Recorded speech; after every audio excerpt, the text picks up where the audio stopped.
Okay. This is Mr. T. Parker Host, Burma assassin, friend of my husband's, owned one shipping agency when he met my husband, knew he was a friend of George Bush's, wound up with 8 or 9. Changed from being a Democrat to a Republican to introducing George Bush in '96 when he came to speak to a banquet that he arranged ostensibly for John Warner. But when, they did a fundraising thing, you meet George Bush and Barbara, pay $1,000 or $500. Well, he's a mover and shaker and a nudist and a group sex guy. His sons are real messed up. But he's my husband's best buddy. That's it. That's George's. And that's at his farm. And we would go to the farm, and George and Parker would go out on the boat for 2 and 3 hours. And I thought, what is going on out there, Okay. Here's a little thing about T. Parker Host became chairman of T. Parker Host Incorporated. David Weibel.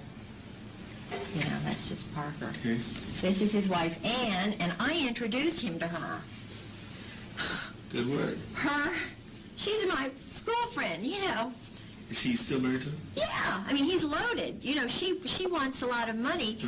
Her uncle is one of the guys who went to the moon, Collins.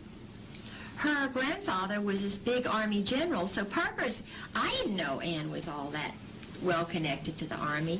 Her uncle was head of the Army's big, after he retired, library or, their records. Yeah. And her grandfather, Lawton Collins, was the head of Vietnam before, you're talking major, if you're Army, interested in the Army. So I introduced her to Parker, and he was just a little anyway. What's next? Okay. George and the Earls. That's the swap. The swap. Swap team. Swap and team. Within that picture, each maid is swapped. Yeah. Yeah, exactly. She's not standing behind her husband. Oh, no, and they're not sitting with each other either. They sit on top of the other's lap. Yeah. Now, this is a Norwegian couple. No, you don't need to see that. Oh, this is the way he left the kitchen when he took off. Okay. That's his beer machine there, by the way. Okay, this is just us at a wedding. Oh, that's a nice picture. Okay. Validates the fact you spent time together. Oh, yeah. And there's even a date in this particular photo. 94, 10, 15, 9. Let's see.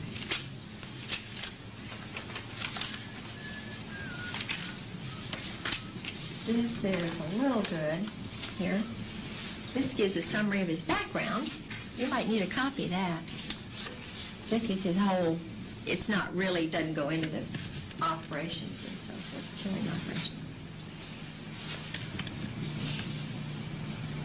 When he was in Jakarta and Naples and Chile and Beirut. Next page. That's it. Good. I think that's all. All right. When I don't have a pad, I write them on little things because my brain won't hold all these funny names. You didn't take your pad with you last night. Pardon? You said you didn't take your pad. I should have. And I'm just trying to find where in the heck I put that. You're wired. And I am not wired.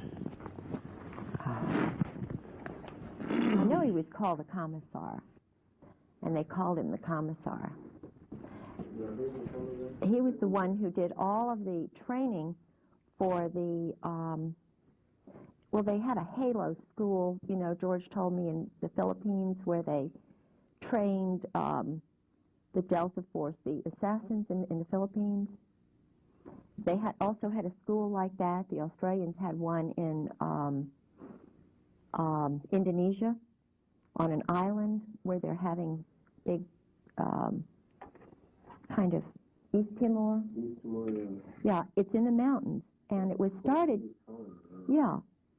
And the Portuguese are involved in this in some way. Based on your newest lesson, you learn about the line of Thursday. Very good? All right, great. We're rolling. We're recording. We are doing it right now.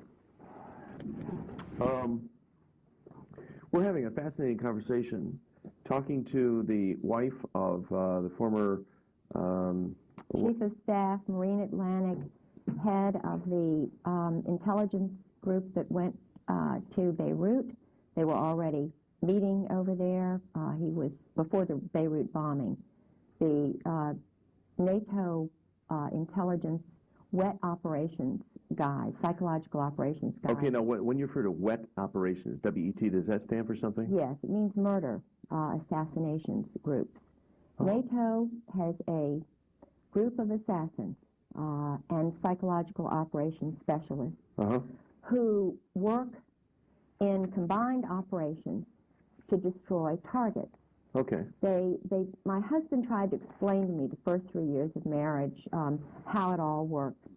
I was assistant director of the Chamber of Commerce. I was the first woman on the board of the Foreign Commerce Club in Norfolk. He thought that I was a worldly woman. I had dated a number of guys who were high level, like Jerry Unruh, who was the captain of the Saratoga, a man who was very high up in the Army intelligence in Richmond. I had been married to a governor's grandson. His family were all in intelligence. His father was Harvard economics professor. They thought... You even mentioned that years ago you dated John Engler, John who Engler, is now who our was governor. in ROTC. I'm sure it's the same John Engler if he was in the Navy. I dated a John Engler who was in the ROTC in Norfolk because, you know, Norfolk is the largest military complex in the world. We have Langley, the Air Force Base, which does intelligence work. We have Camp Perry, which is an intelligence, international intelligence spot. All of the naval bases, the Master Jet Base, Training and Doctrine Command, which is Army, Fort Story. And in fact, Fort Story was where the recent Secretary of the Army was told he had to leave.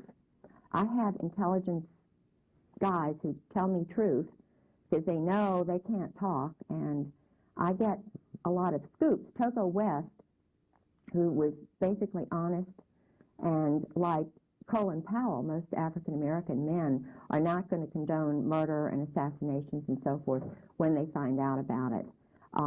Togo West... No, you think there's something, I'm missing something here. The Afro-American man is not like... Generally. Generally.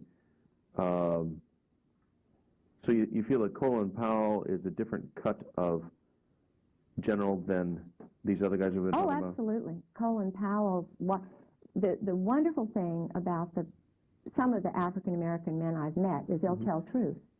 Why would they allow these guys to rise in rank then? As puppets, thinking that they will, you know, be able to make them do certain things because psychologically they're innocent, they're naive. They cannot believe that our government has got hit squads, that there's group sex going on, that they are giving people money in exchange, you know, for their services. Mercenary training is going on in the Army and the Air Force at the highest circles. And Colonel John Ryman, Dr. John Ryman, they have him targeted as a kook. Colonel John Ryman lives in California. He was on the high track up the Rising Star track. He was in Great Britain. He found out about a murder over there. Okay. He reported it. He also had the crazy idea that there ought to be a peace college in Cambridge. You know, we ought to really start working towards peace. Well, the minute he got back, he gave an idea, a synopsis of his sort of peace college idea to Colin Powell and his wife. Colin Powell took it to the National Security Council.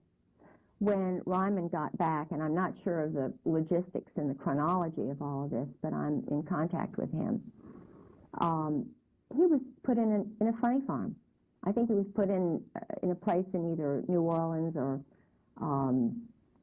St. Elizabeth's Hospital, where they put Ezra Pound and where they've got Reagan's assassin. St. Elizabeth's Hospital, like the Eastern State Hospital in Williamsburg, has Army intelligence people in there. They're targets, people who have decided to tell truth or whatever. In other words, people who are believe in the American dream, who are Christians, who are trying to get things straightened out,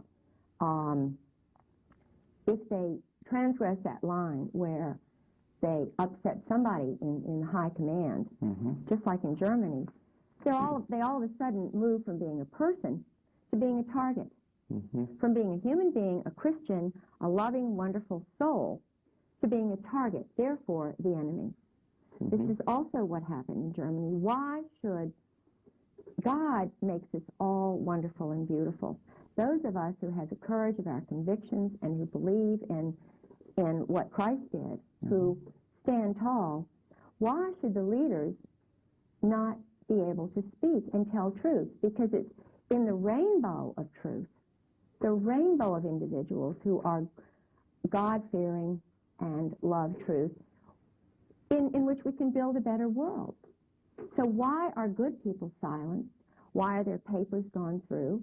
I have an interesting, I took some notes last night, and I'm trying to... Okay. Well, they're silenced because they are, they're in a conflict of good versus evil. Yeah. In this struggle. Where am I? I need my...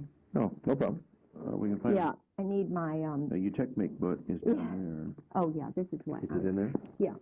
What's happened to me, what's happened to people like Marianne Poors, Deborah Von Trapp, Colonel Sabo's dead. Let's talk about Deborah Von Trapp for a second, because I've heard the name, but I somehow associate her with something negative, or there was some discrediting of what she... Is she the same Deborah Von Trapp that alleged that the Oklahoma City bombing was somehow Japanese related? Or is that a different person? Now, she may... I do not know. I've met her on the phone through Sarah McClendon when I was staying with Sarah.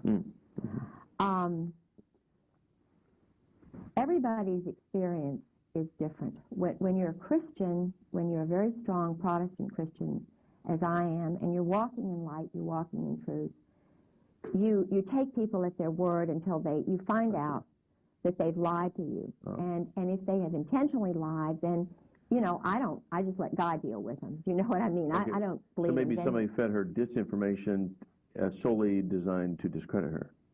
Yeah. She, and I do believe this is true, I believe that, I know that she worked in the White House. I know she worked under a man named Getzman and some mob figures in the White House who were Army. Now, this CIA thing, from my experience, is bogus, because every person I've known who was in the CIA was in military intelligence first. For example, my husband. He told me furtively when I saw him in court, I don't work for the CIA.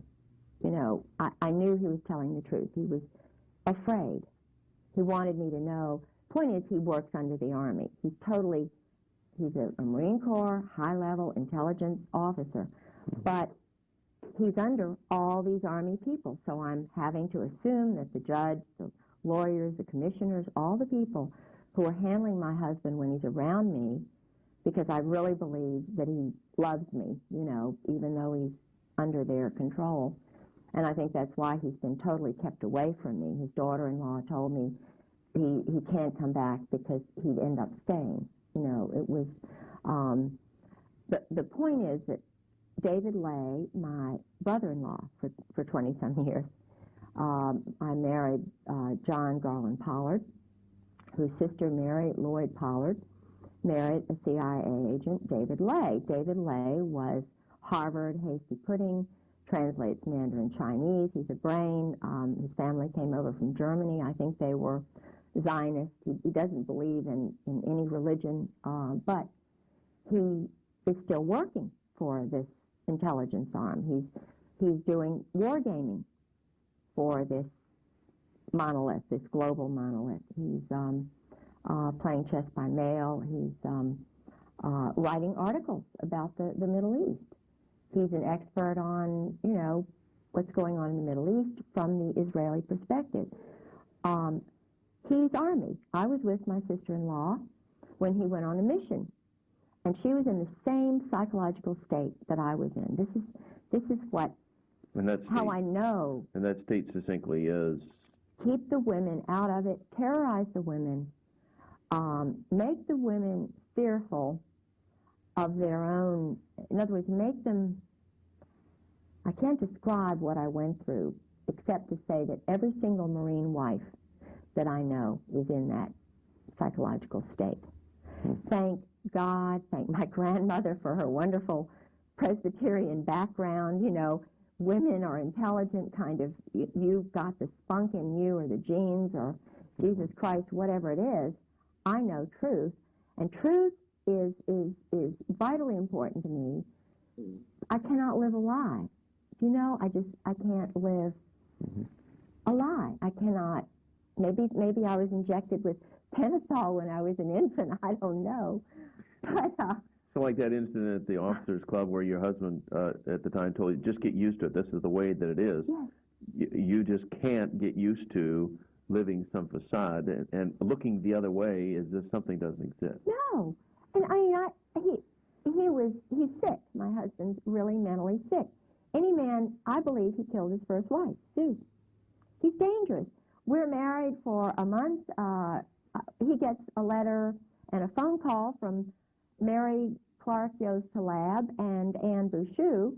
And, you know, naturally a wife who's newly married to a handsome man isn't wanting other women to write. And I'm saying, you know, and I've already found out who they are. I've got a master's degree. I'm a researcher. You know, and I'm saying, George, what are you doing hanging around spies? I didn't know about double agents. And Kashmir Yost is on the Council of Foreign Relations.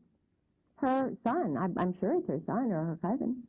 And her husband, as I mentioned before, was a Muslim who was really a turn person on the Palestinians, who worked at the American University of Beirut. My husband was sleeping with her, Al Gray. Everybody knew this.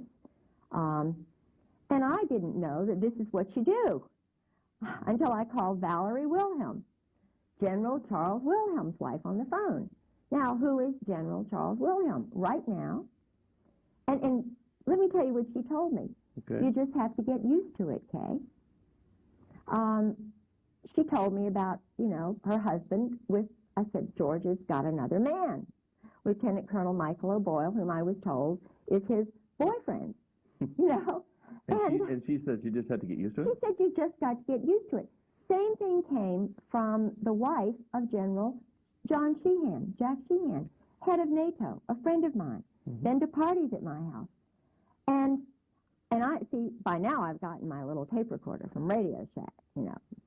And I'm taping phone calls because nobody's going to believe me, you know. So I've got my little tape recorder, and I'm talking to Sheehan's wife. Well, she's saying, come on over. Let's have coffee. You come over at so-and-so time. So I invite Carolyn Millis. His husband was the temporary chief of staff after my husband's wife's murder. Sue, I know Sue was murdered, blow on the head. I had so many blows on the head, you can't even believe it. Broken bones and so forth. Well, in the middle of these terrorism episodes that, you know, my husband would put me through, he would say things like, you know, I'm down on the ground, he's got a 45 to my head, or he's strangling me with his thumb on my jugular vein, you know, and he's saying in this sergeant-like voice, you have got to believe me. You cannot question me. In other words, it's like, I am being interrogated, or it's the most awful experience to have the one you want to love, the one you have made your commitment with, have you in pinholes, and knowing he's an experienced guy, you know. So it's horrible. And these wives, now I cannot say whether their husbands have done the same thing. I don't think they have. But what they train them to do is to be speeding along the highway. It's shock treatment is what it is. I've been told it's shock treatment. And they're driving along the highway, and you've got an important person to meet or an important party. You know, you're all dressed up, or you're going to somebody's house. So he screeches on the brakes, provokes you in some way. You don't even want to fight. You say, I don't want to fight. You know, what is this all about? And he's just speeding up, going like, 90 miles an hour, screeches on the brakes, and then he gets out and runs.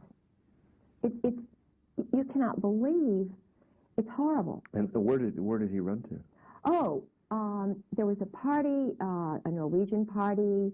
The first time that happened was when we were down in North Carolina with the camera, when he wanted to get my camera. I nearly drowned. He wanted me to tell him where the camera was. He tried to kill me that night to scare me so that I would behave. But I was raised in a family with strong men. You stand tall. You don't let people intimidate you when you know you're right. Because there are more important things. God is above us all. Jesus Christ is above us all. Truth is above everything. The Ten Commandments are above everything. Under that is Jesus Christ, and then your mate. So I put, that's why I put him in very high esteem, but I knew he was not normal. I'm an intelligent woman. I read. So I was hoping I could change him. So it was a battle. It was a spiritual battle going on. I knew it was a spiritual battle, and I was believing that that I could, reprogram him, essentially, subconsciously. Now, I didn't know that at the time, what was going through me, but I was really being tested. Of course, the many years of operant conditioning he'd been through fortified and solidified his positions. Yes. He was far more entrenched an operative than you were going to be able to undo. Oh, he was involved in the HALO program, the MAX. HALO? What's HALO? He mentioned it was something to do with training assassins and training psychological operations specialists. It was in the Philippines. They also had one in Panama. Okay. They had a school for Army and other guys where they would strip them down nude. They would tie them onto logs. The man who ran the school was dressed up as a Nazi soldier, even though his name was Olenchek or something. He was a Czechoslovakian pervert. Then they had a man who dressed up like a woman who was really pretty, and here are these guys nude, and they're training them to kill. And in fact, there's a book called Copperhead, which I have a copy of, which is all about, it was written by a commando guerrilla who was from North Carolina, who had been battered badly, or West Virginia, I think he was. And his father had battered him, beaten him. Well, what they do is, in the prisons, through this CASA system and so forth, they take the innocent little boys who've been battered by their parents, and they turn them into assassins by making homosexuals of them or something. Now, I believe that these men are redeemable because I believe that men like my husband and Oswald, they're held by this secrecy, by the power of this adolescent group which controls them. And I believe that if they knew that there were strong women, mothers, and wives who would be behind them 1,000%, they'll have the courage to come and speak out. You know what I'm saying? Or at least to stop the growth of this stuff, because it's the growth of this stuff they are intending to destroy America. Well, there certainly seems to be a growth in homosexual activity, homosexual acceptance, homosexual promotion, homosexual acceptance in our society today. And it just seems like everywhere you turn, you're finding a little group of homosexuals, or even in our local community, I'm surprised how many homosexuals are running businesses, and certain restaurants are becoming homosexual hangouts. So well, the owner must be a homo if he hires homos, And I hate to admit that I think this is the way things are in business and banking and education. Oh, the local college, university. I've had people tell me that they're just loaded. You cannot get a job unless you are special, elite, irregular. Now, the frightening thing here is number one. This is the underlying thing. This is what happened in Nazi Germany. This is exactly the same pattern that happened in Nazi Germany, the exclusion of women and mothers who love their children. Now, I'm pragmatic enough to realize and say, look, we mothers look at history and we look at the future. We're pretty daggone damn wise. I don't use profanity unless I'm talking to soldiers, but I've learned to use, this is what they listen to. They're really, I can talk sailor talk, I can talk Marine talk, I can talk commando talk, because I'm the, little bitch who loves Jesus. And, when you're in the streets, Christ he wasn't out there with all the goody-goodies. He was out there in the streets. He was out there talking to them, the drunks and so forth. I know how to reach them, because I don't mind transgressing into this kind of little verbiage if that's what Jesus Christ did.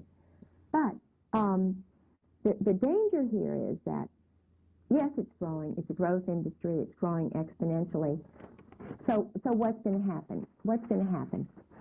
They're cloning people. Do they need women? Which women are they going to have? The party girls, the bimbos? In Norfolk, just to give you an example, Lieutenant Governor Dick Davis, Marine. Second wife is a prostitute. He loved her very much. She had a wig salon. My uncle, Dr. George Bentley Bird, was the major obstetrician for everybody in Norfolk, prostitutes, everybody. He told, our whole family knows, who the prostitutes are, who goes to the Saint and Sinners banquets. Judge Richard Kellum. This is a nice guy. Now, the Saint and Sinners banquet, is this a local affair? Yeah, okay. Yeah. Every town has got this sort of, Saints and Sinners group. The sleep-around group or whatever, okay. The group who tolerates it and has a little fun. And they're all, they're all guys. Well, okay. But the thing is, where's it going to lead?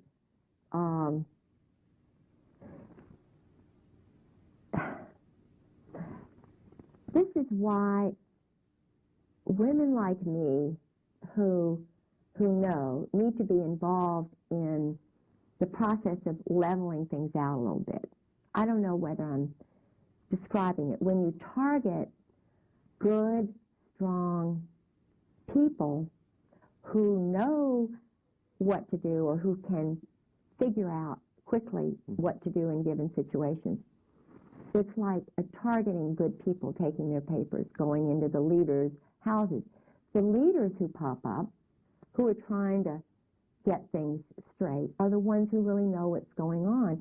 They're just the people who need to be involved in the process of leveling things out. Because, hey, maybe they've gone off a little here, a little there, but the point is, they know that truth and light is what is going to make that balance work out. And when you marginalize women, target women, mothers, wives, who are strong inside, I'm talking about really core strong, genetically strong. Even Clausewitz says that the moral is 3-to-1 over the arms, If they want to win over these little guys, they've got to have credibility. What's happening now and why they're all afraid is they have no credibility. The SEALs are the worst. They were so afraid about that one little doctor that the SEALs gang raped in Norfolk. Why? Because the whole credibility of the SEALs is shot. Okay, now I'm not sure. I'm aware of that. There was a gang rape of a doctor by the SEALs? Yes. By a group of SEALs? Oh, yeah, in Virginia Beach. And when did this occur? 2 years ago. And the interesting thing is that parents of this girl. She's beautiful, from Georgia. You know, this is a wonderful human being who went into what used to be Poppy's. It's kind of the night place in Virginia Beach. When I was single, I went there, you know, I mean, we would go there, four of us women, young women, Molly and Sally and myself, and we'd go there, and the doctors would go there. You know, it was kind of a place. Well, the SEALs are taking over Virginia Beach. SEAL Team 4, 6, and 8. And this gal went in there. One of the men just saw, oh, she's great, let's take her out. They took her out, raped her, killed her. Goodness. Strangled her. And was anybody ever prosecuted? I don't really know what happened because it's been hushed up by the local courts who are controlled by Army JAGs and Marine Corps. And again, JAG stands for? Judge Advocate General. And these are guys, all who have been involved in their wives have been handled, gotten rid of their first wife. They're sleeping around with another bimbo woman or another man. They're participating in group sex. C. Lyden Harrell is one. There are lots of them. Who's he? He is a man who was, now I'm not anti-Mason, but I have suspicions about Masons. Some of the things that they do in the darkened rooms, and I've been told that... Well, it's a secret society, isn't it? Yeah. But I know that he sabotaged me in my case. I think there's money. Oh, he's the judge. No, I've had a number of lawyers that they sort of said, because, you know, I had no lawyer. I'm trying to fight for all these other women and mothers and for the people who know truth. And because I'm verbal, because I'm articulate, and I'm also gullible, you know, I want to believe that there's somebody good out there who's going to help me fight this thing. Because I've got photographs of being battered. I've got doctors' signatures. Sarah McClendon, the senior White House correspondent, has an affidavit where she tried to call my house. And men answered the phone and said, this is a military base, and the Griggses don't live there anymore. Now, Sarah McClendon could not even get through to my house. For 2 months, she had to go to another phone just to call me. So I knew that all these other people I'd called in Washington were trying to call me, and the calls were being rerouted. Now that is in this book. This I found in Goodwill. And so I shouldn't mention this because they're going to go now start calling Goodwill, but all the intelligence divorces, there are a lot of divorces going on. The wives will throw out their husband's books, or the husbands will throw them out. They're mad at the government. But, you know, I found that's why they've been raiding my library. That's why they've been... What's the title of this book? This book is called Intelligence and Electronic Warfare Operations. Okay. Now, this book is all about what happened to me. Army, Air Force, Marine Corps. Where is the FBI Psychological Operations Unit? Quantico, Marine Corps base. The only FBI agent who came to me, who was allowed to come to me, was Dan McNally, 20-year Marine. Homosexual, I believe. I'm pretty sure he is because, you know, and I'm not saying that he's a bad person, but I am saying that I was not allowed by any other FBI, to have any other FBI agent come and hear about the break-ins to my home, the battering that I went through, nearly killed, the murder of my husband's first wife, serious business. She's in a grave, Suzanne Workman Griggs. She died on April Fool's Day, 1987. And the doctor wanted to do an autopsy. Couldn't do it because the two men who were doctors in that hospital, Dr. Lawrence Smith and Jean Lamb, Army officers. They owe their life to this business. And they take orders. Of course they take orders. The judge in my case, Judge John Moore, His first wife was put away because she was telling truth. And I found out from Carrie Brown, who's an Army officer who had a Purple Heart, who told me exactly what she told him. Now, he's the judge in my case. Mm-hmm. Across the street from me lives another judge, Judge Jefferson Davis Reed, Naval Intelligence. He found my suitcase in the woods. I've known his family since the beginning of time. His sister, Martha Ann Reed Ellis, is married to one of these intelligence guys, Tim Ellis, and divorced. He's now with the federal, he's a judge, he's a federal judge. His mother, her family are intelligence people, not Americans. Tim's mother, they're not Americans. He's a naval officer taking orders. What are all these judges being under a chain of command? And why are they attacking the mothers and the women who are telling truth? And why are they breaking into honorable people's houses, ministers, and so forth, using these electronic warfare tactics? Mm-hmm. Diverting phones, downloading caller IDs, having bogus people answer the phone. In other words, instead of getting this person at that number, they get somebody else. Mm-hmm. For example, I called in an emergency, I called the state police.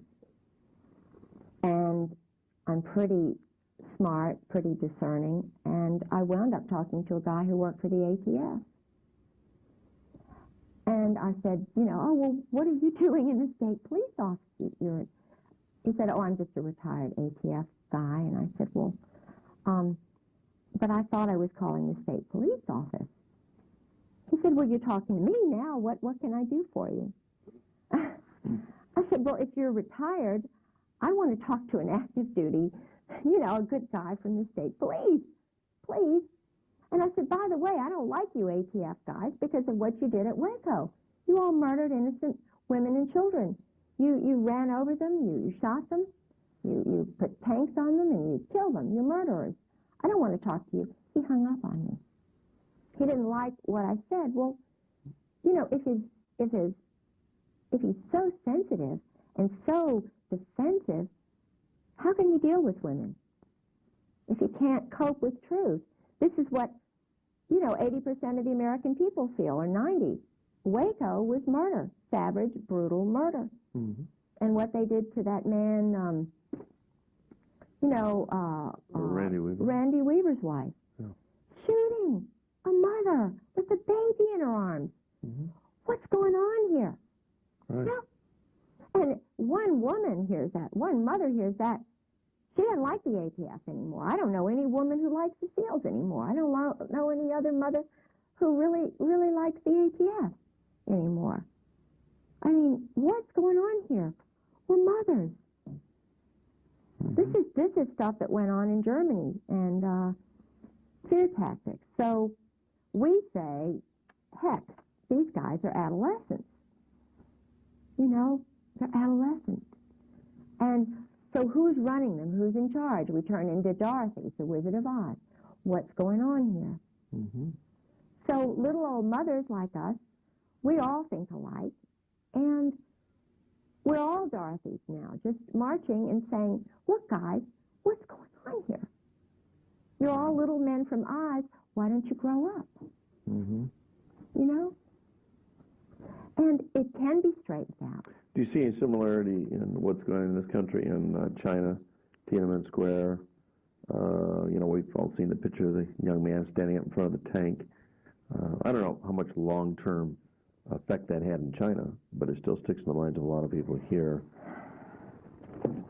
Like Tiananmen Square for China, Waco for America. Are there similar? Is this a turning point, a rallying point?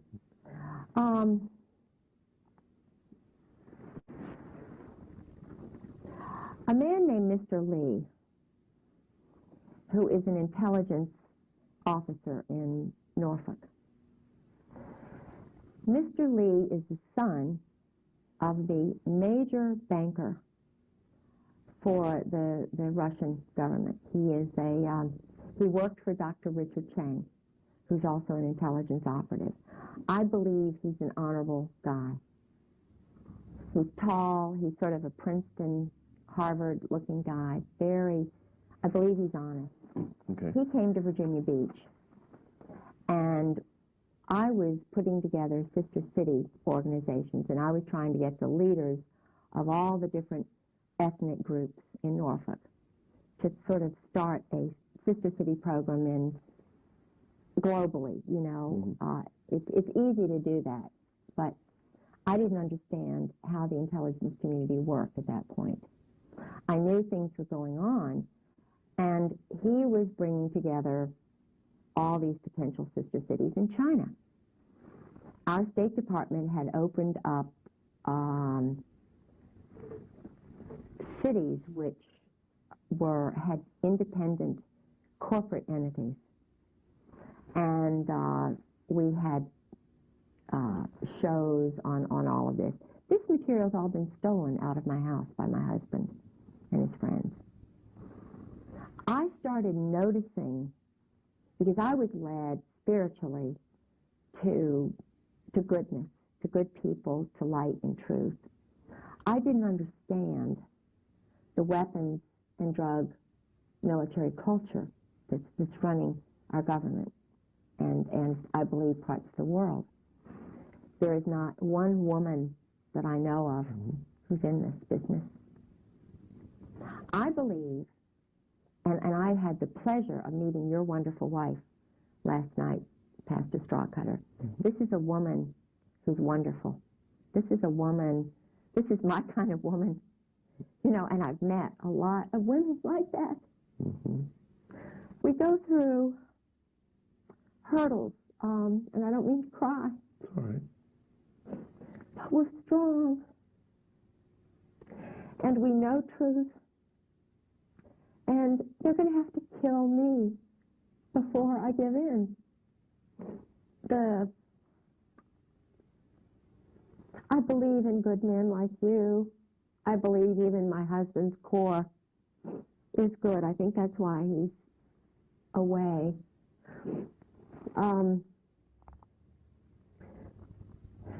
I looked at, and that's the way I have this, why I have this little book here. It has the list of the members of the CFR, Council of Foreign Relations. Do you recognize names in that CFR list? All these names that I've underlined, I know. Okay, you're out of camera there. You're out of frame. Go ahead and pull it in close. There we go. All right. All these names that I've underlined are friends of my husband's, or I personally know. Okay, okay. My son, John Garland Pollard, and I hope I'm not jeopardizing my family, but and I believe that there are some good people possibly in here, so I want to qualify that and say they're not all bad. Just because you happen to know them or underline doesn't mean that they're on a bad list. No, right. no. But, and I don't have my glasses on. I'm blind as a bat, and I had surgery, so I can't hear right. I'm just a, 55-year-old wasted woman. Not at all. But there are quite a few names here. And it's quite a long list. I mean, we're only at the end now. This is the, Bill Clinton's on here. You've got the Rostos. You've got 11 Cohens, okay, we're at the Z's. You've got Mary Halab's son. I'm pretty sure that's Kashmir. Carl Rono. You've got a lot of, you've got the Commandant of the Marine Corps, whom I have my picture taken with.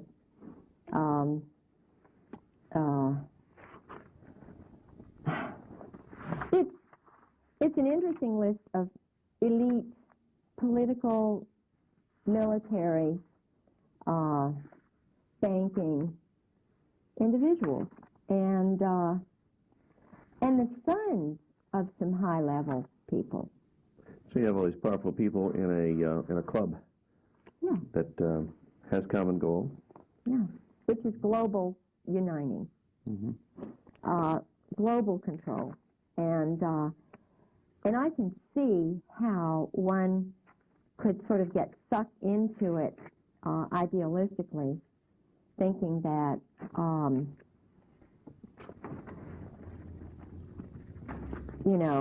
it's something that we should, world peace and harmony and everything. And I mean, I can understand wanting world peace and harmony. I'm trying to find a name here. But if you're a Christian, which I am, a Christian with a little c, because the early founding fathers never capitalized the word Christian. Did you know that?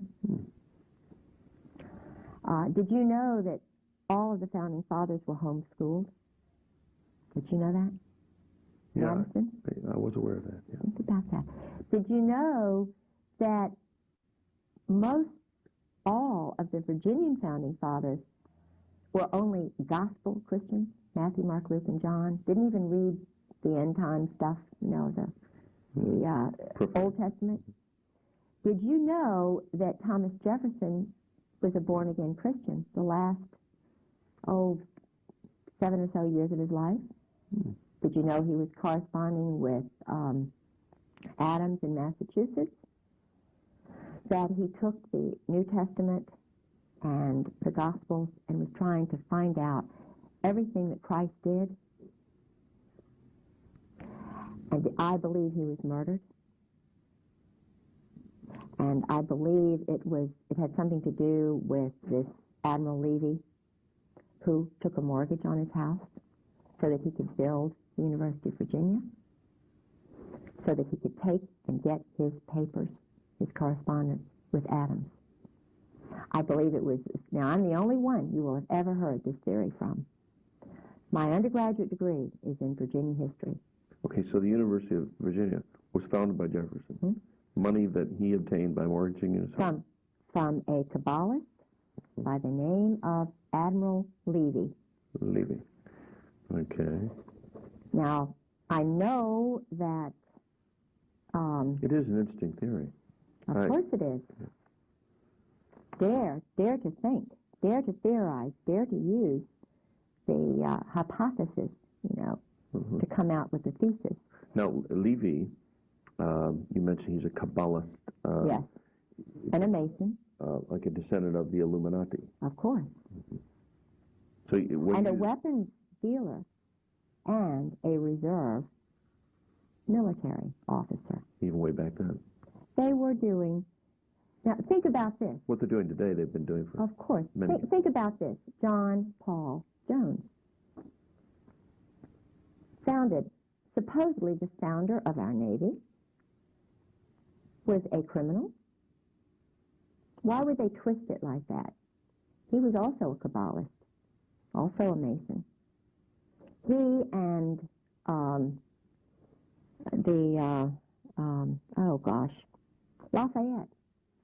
Lafayette was a weapons merchant. They raise up some people who are sort of questionable. Now, I know for a fact that Jefferson became a Christian.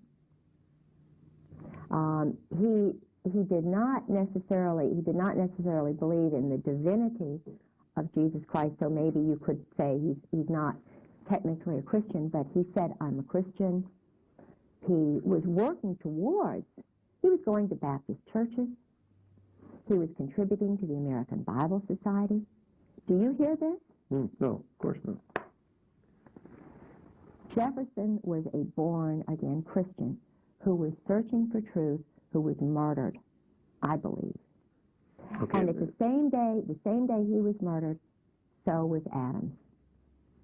Think about this, July the 4th.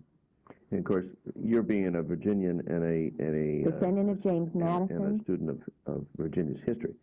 Somebody like yourself could dig this out and would dig this out, and it would be germane to you, whereas who else would it even be important to? Yes, I was, God and my Christ had put me in the most amazing places and times. You would not even believe. When I studied at the University of Edinburgh, I received a grant in I think it was 1978, to work on Lord Dunmore's papers. Lord Dunmore was the last royal governor of Virginia. I was invited by the current then Lord Dunmore, Johnny Dunmore, to work on the Dunmore papers. No one but John Selby has done any work on Dunmore. So I stayed with, I'm not going to mention too much because I don't, but the point is, I know a lot about the triangular trade, what was going on in Bermuda. Triangular trade?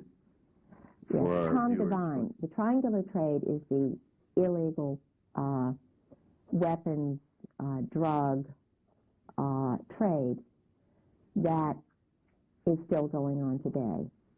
Israel is basically running it with the New York bankers.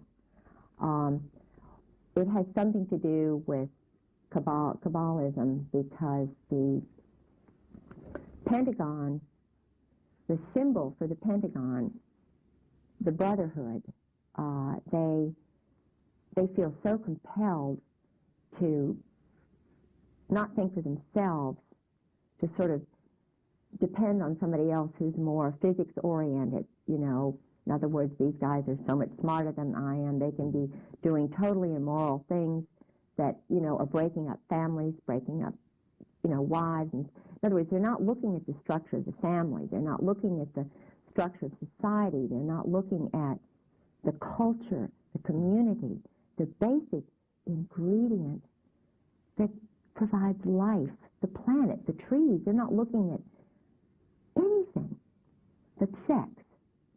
And when one perverts and twists, in other words, one focuses on, yes, sex is wonderful, you know, it's great. I'm a, you know, great proponent. But there's so much of a focus by this group on sex, and the military, you know, they go back to Greek days and they have all these symbols of, you know, the Washington Monument is supposed to be a phallic symbol, you know, and they say, well, this proves, you know, because the Greeks were doing it, the Egyptians were doing it, and it's this secret little group that was, you know, back in the days of Nefertiti and you know, Mark Antony, and it just proves that we're just great because we had the Holy Roman Empire, and Alexander the Great that was homosexual, and Catherine the Great was, you know, but it's debauchery. The thing that one has to realize is that God knows best. You know, It is an abomination. It is a sin. Now, we've all sinned. We're all sinners. I don't believe we should be putting people on stakes for doing this. I think Jesus Christ said, the simple answer is this, which Mandela said, the simple answer is this: just repent. Just show that you're changing your life. You know, I've sinned. Everybody's sinned. I don't believe that that targeting people, whether you target them this way or that, is the answer. Now, this is just my personal opinion. I am not a judge. I wish I could be a much better judge than any of the Kabbalist male judges in Virginia Beach, because they are doing this to women, mothers, who are honorable people who are telling truth. And I would like to hear Hannah More tell her truth. I would like to hear Grover Wright's wife, Lynn, tell her truth. These are generals' wives? These are wives of judges in Virginia Beach. Okay. I would love to have heard Ken Whitehurst's wife tell her truth. She was shot. Well, no, in Virginia Beach is Pat Robertson. Would you like to see him be a judge? No, I would not. Okay, why is that? I wanted to believe that Pat Robertson was honorable and good. He's a Marine. Did you know that? Did you know that he went to the psychological operations school, whatever that is, at Yale? Now, I'm not saying he's bad, and I'm not going to judge Pat Robertson, but I know that he was under the influence of a Belgian man who is very powerful in this group. I know the one thing I can judge him on is that, I will say things, and I know they're going to get me for this, because Pat is very powerful. But if you walk into Pat Robertson's Williamsburg Inn, it's a hotel there, and you're poor, and you are a woman or a person who's poor, or an African American who's poor, and you walk into that gift shop, you've walked into the house of the Sadducees and Pharisees. The dresses in there cost starting at $200. The belts, these are clothes, basic commodities. Now, I'm not saying that's wrong. It's wrong to have money, and as I say, I'm not going to judge him. But from my perspective, the way my father was reared, there's a lot of money going on there, and Christ. I walk in the steps of Jesus Christ. Now, I'm not saying that, well, because I'm not really sure about all this. Everywhere you seem to look, and you find the leadership, whether it's in banking or education or religion, there seems to be also this line of military intelligence, Ivy League background that.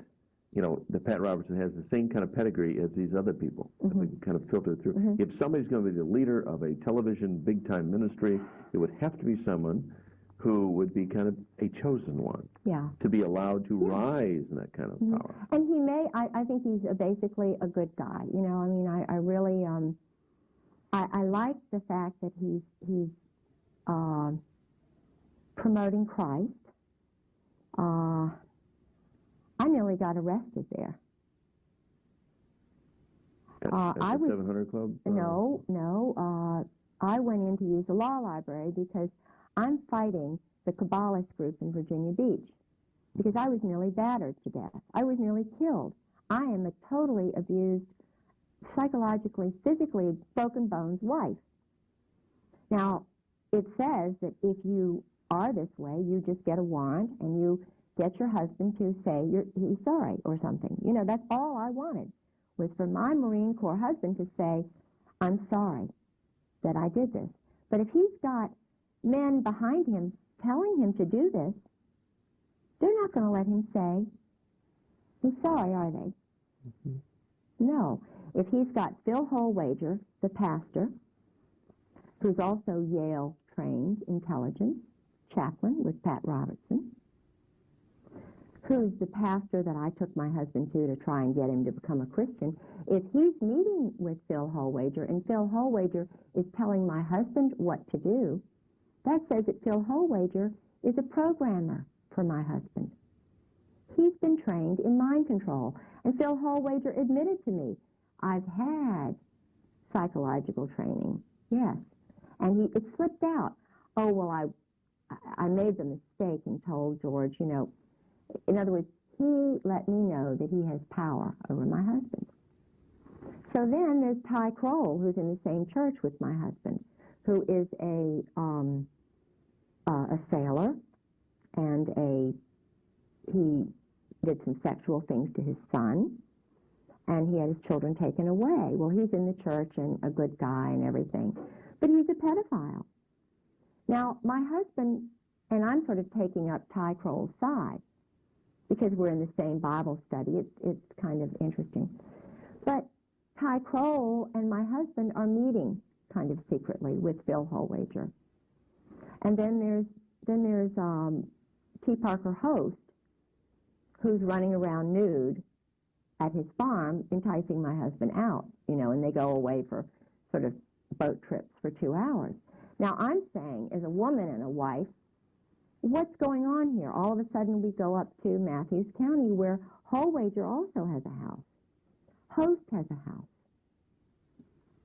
But it's also where my grandfather, Miller, was born. So I feel very comfortable in Matthews County. These people were not born in Virginia. Do you know what I mean? And yet they're bringing, all of a sudden, spur of the moment, taking my husband up and then taking my husband away on a 2-hour boat ride, or we get to Phil Holwager's son's house, and then all of a sudden my husband's riding home with Phil Holwager in the car. It's all been planned. So I'm saying, and this is just before, just after my husband got back from Norway, and I'm trying to remember whether the King and Queen of Norway had come either just before or just after this. It had something to do with the King and Queen of Norway's visit. Mm. They wanted to keep me away from the King and Queen of Norway because I believe they're Christians. I believe they're honorable people. And I was able to prevail against this group by going to the Norwegian ambassador, who's a wonderful man, and saying to him, and this is where Jesus Christ comes in and God comes in, and I know that they're with me because I'm good. And I was thinking about the good Norwegian people who wanted to see the King and Queen of Norway when he came to NATO. Mm-hmm. And all I did was what any honorable citizen would do, representing the honest little people who were Norwegians in Virginia Beach and Norfolk. I wanted them to have a chance to meet their king and queen. And the State Department didn't want me to do it. NATO didn't want me to do it. The Kabbalists didn't want me to do it. And neither did my husband. But what happened was I was with a solid, wonderful person, Ambassador Kjell Vibe. And we went to the Norwegian embassy. This was, I know I'm digressing and this is hard to follow, but Kjell Vibe and I were sitting at the table with my husband and an intelligence operative named Bill Nelson, okay, who tried to sabotage the Norwegian group that I was running in Virginia Beach. And Kjell Vibe, we were planning a trip to Norway in August, which I think was just a bogus sort of thing to kind of, I don't know. To appease you a little bit. Oh, yeah. And I knew things were going on with my husband and the weapons sales and, you know, all of this stuff. Because he was dealing with the embassy, the American embassy, and with people, and, you know, there were things going on. And I knew things were going on. I was sensing it really strongly.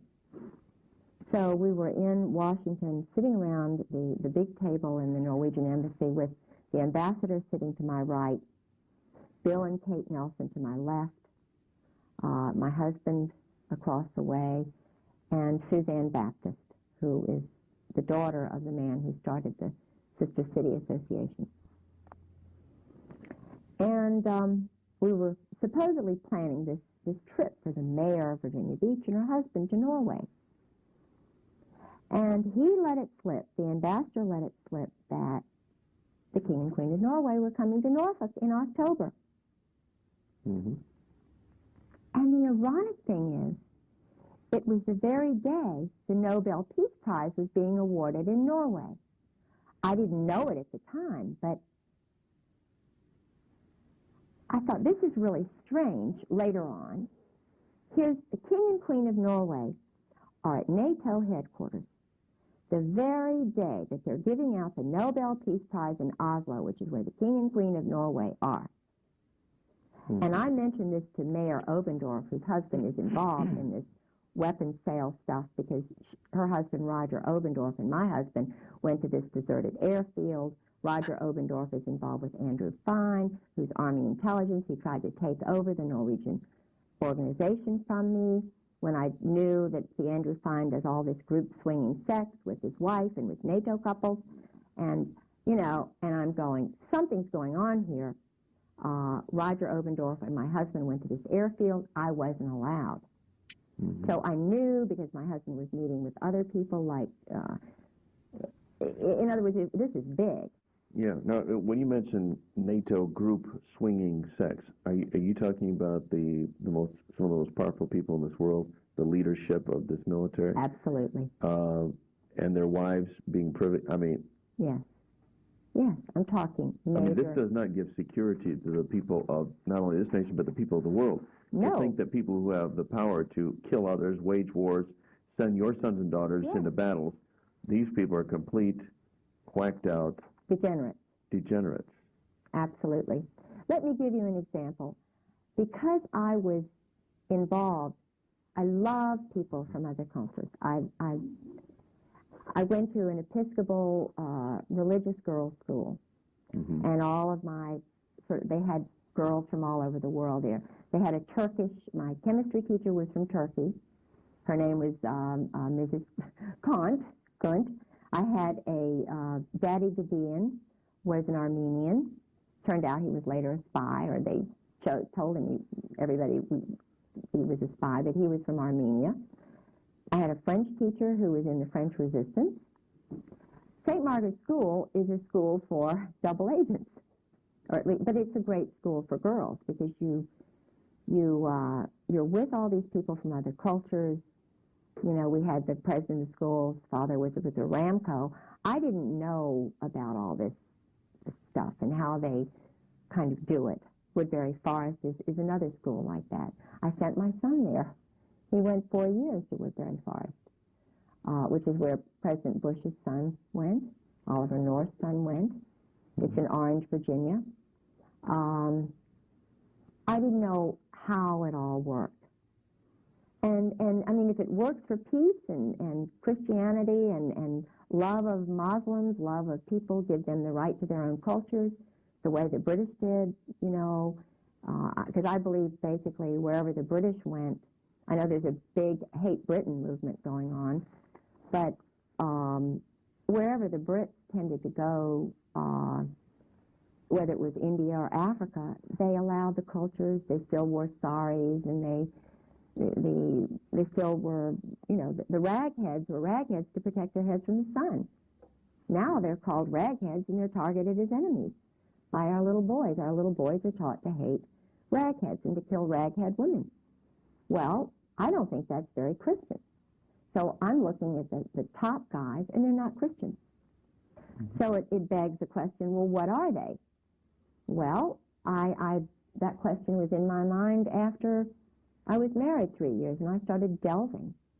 My own little Miss Marple, my own little, you know, and I've arrived at the definite conclusion that they're not only not Christians, but when you have group sex and homosexual sex and orgies and things of this nature by the top people who are running my city, at least, certainly Virginia Beach, I started looking at other military towns and started asking questions.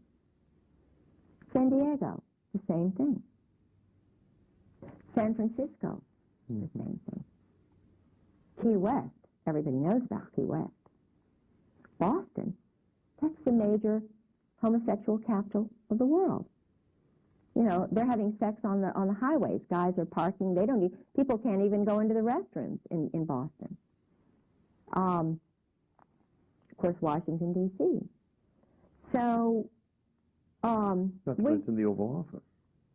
Yeah, well, but at least, now I don't know about, I know that he is sick and he's addicted, but I believe that, now that you all will all disagree with me, but I lived with Sarah McClendon, and Sarah is a senior White House correspondent, and I believe he was just addicted to sex, and I believe that he was put into that office to try and control him, but I believe that he has repented. I believe he had strong grandparents who loved him, who were Baptists. I have hope for that man. Now, I know a lot of people don't, but I do, and I have hope for that marriage. I know she's a strong woman, and I know a lot of men don't like a strong woman, and I believe she loves him. And I believe that basically he loves her, and I believe they love their daughter. And I will say one thing, that at least, you know, and who knows what their motives are. It's between them and God, but I'm glad it came out for their marriage. Well, at least he's not, he doesn't seem to be homosexually inclined. No, so we'll give this is it. Give him that much guy, credit. And they don't like that, you see. That's why the little guy who's, you know, the little short guy, what's his name, the homosexual, Stenopolis, or... Yeah, his George Stephanopoulos. Stephanopoulos. Well, I met him. See, I went into the White House with Sarah, and I met him. He's a little short guy, and I even saw the place, the Mambo Jumbo room, where he hangs out, right around the corner from the Ontario. Well, homosexuals are one thing. It's an abomination in God's eyes. It is an abomination. It's a weakness. It shows that they're very immature, and, you know, we all go through stages in life where we're immature. And I wish he would grow up. There's a whitehead who's an ambassador who's a homosexual. And his lover is one of Bill Clinton's attorneys from North Carolina. Now, I like the way that man thinks. He's a homosexual, but I like the way he thinks. James Angleton, CIA, was a homosexual. The head of the FBI was a homosexual. Paisley was a homosexual. They murdered him. All of the British intelligence agents were homosexuals. I haven't yet arrived at my theory on that, except that it is a weakness. It is a moral weakness. It's a way to control people. No, okay. Now, I say, look. Makes them very controllable. Yeah, I mean, tell truth. Because I've been in situations that I'm not proud of, and I will tell anybody what I've done wrong. I'm not embarrassed to say, you know, this or that. Because I've been in situations where I found out that this person, you know, I have to admit, I'm a sinner. But the point is, when you find out and you repeat the sin, you're addicted. They call it addictions. It's sin. And why is it sin? Because your weak nature, if you're in a position of leadership, you shouldn't be leading. Mm-hmm. Yeah. And admit your errors, and that's why I think Bill Clinton will be stronger out of this. He wants peace in Israel. That's what this is all about. He wants peace in Israel. I did notice that when Hillary made overtures toward the Arabs, whoa. I mean, somebody yanked her chain, and that became a major issue. I was living in Washington with Sarah McClendon in the Kennedy Warren before the election. If you will remember, a plane went down on his birthday. On whose birthday? Clinton's. Okay. I mean, I believe it was a plane. There was a traumatic... I went to his he had birthday parties at 7 different places. Mm-hmm. It was his 50th birthday. The birthday party in Washington, he was not there. He was in, I think, New York or some other place. But I went to the birthday party, which was in the Kennedy Warren, in the basement of the Kennedy Warren. Okay. A friend of mine went into the birthday party. The point is, that night, I remember it vividly, there was a psychological terror thing for Clinton. It was either his plane that went down, something happened that night that was meant to say, don't enjoy this birthday, buddy. Remember? We told you don't run. George Shultz came all the way from wherever he was. Sarah told me this. George Shultz came all the way from, I think it was California, to meet with Clinton before the election to say, don't you dare run. You're going to get it if you run. I know it. And that's from Caspar Weinberger is the guy who's the evil one. Caspar Weinberger pulls a lot of strings. He's the one, because Caspar Weinberger is involved with a lot of the weapons and drug dealers, the hit squads that are run, the motorcycle gangs that Tedson Myers runs, who was William Colby's law partner, who just happened to meet me when I was with Sarah at the Smithsonian party, Marine, 4th Marine, who they have this hit squad, motorcycle gang in Europe and everywhere. They call it a motorcycle society. But who runs it? Retired military guys. And just after they meet up at Caspar Weinberger's place up in Maine, Consuela Rice and Tedson Myers and one of the lawyers that Marianne Poore knows, the Motorcycle Society. Well, ask yourself, what do they do? What happens right after the Motorcycle Society meets? Now, they'll probably get this and find out, well, we've got to change the time when our Lady Diana is murdered. They have, because I read all the newspapers. I go into Barnes and Nobles, and of course, they're going to cut out all the news and stuff. But they They had a minor war in the Netherlands or wherever. They had another attack by motorcyclists on Cyprus. In other words, it's stirring up trouble, murdering people so that they'll sell the weapons and So the you really drugs. think Diana was murdered rather than just Oh, absolutely. a reckless There's no car accident? question she was murdered. I knew and sort of went out with a guy named Richard Ord. Okay. I later found out he was married. It was when I was single. He was Prince Charles's bodyguard. Before you married your husband? He was Prince Charles's bodyguard. It's like I also went out with a guy who was divorced, a Marine who was MacArthur's wife's bodyguard. Okay. Who turns out to be an assassin, a Marine assassin, who's living in Virginia Beach, I think, now. But I didn't see the connection with Marines and information. Do you know what I'm saying?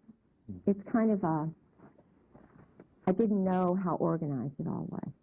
Okay, well, you gained that knowledge after you married your husband. Yeah. And then during his drunken stupors, he just blabbed and told everything he knew. Yeah. Actually, his alcoholism opened up the door for you to find out all this stuff. Absolutely. If he hadn't been an alcoholic, That's course, why I praise most of them God in a are. way. I don't praise God that his mind is destroyed and that he's a brutal, he hates women kind of, you know, but I think, yeah, I praise God for everything I've gone through because every I know by his stripes we are healed because I walk in his shoes. I have to as a follower of Jesus Christ. When you're punished, when you go through hell on earth, he is giving you strength. And, you know, it's not a funny sort of way. It's a very special way. I know I'm going to die. I don't know how I'm going to die. well, we're going to pray that you stay alive. But I love him. And he's just given me all the strength. I'm a weak human being, but he is the truth and the light. And when you walk in the light, you walk with him. And it's not bad, it's great. It's marvelous. Tell you what, why don't we take our first break here? Yeah. And so you might need to use the restroom. And, Yeah. I know a lot about John Warner and Loretta Tate and stuff that is really kind of spooky because nobody's ever told this out loud. You know, he married Elizabeth Taylor. Warner, yeah. And he was... Go ahead and sit back so we can get you right into the frame here. Yeah. And? He was... There were murders around him. He was having an affair with Loretta Tate, which everybody sort of knows, who was married to a dentist, Randy Tate, who is his secretary or his main person. Hang on, so I'm going to have to make an adjustment. Randy mysteriously died. Hold on a second, I got to make an adjustment. Randy died mysteriously. What happens is when the guys find out about the mob and that their wives are involved with it, the husbands take off. They go to the Eastern Shore, or the closest they can to get away from Virginia Beach. But they die. There's a homosexual clique on Virginia Beach that I know about very well, which has to do with the Coast Guard, and it's a long story. But the point is, I don't know whether they're the ones who murdered Randy, but I suspect that Randy Tate was murdered. George Heilig is another one I suspect who was murdered, who was a delegate, very powerful guy, honest. He died, very young. And Dick Obenshain, who was an honest candidate for governor. And Dick Obenshain, Dick Obenshain was running for governor. He was the Republican candidate. He was an honest, honorable guy. Mysterious plane crash. And what happens after Dick Obenshain's plane crashes? Well, they have a little convention. It's conveniently right before the convention. He's the titular guy. Well, Elizabeth Taylor comes into the picture. And never before, they just go right over Robert's rules and everything else. Elizabeth Taylor goes around, movie star goes around and says, I think you ought to nominate my husband. Well, he hasn't even been involved in the process. Dick Obenshane, who's honest, conveniently dies.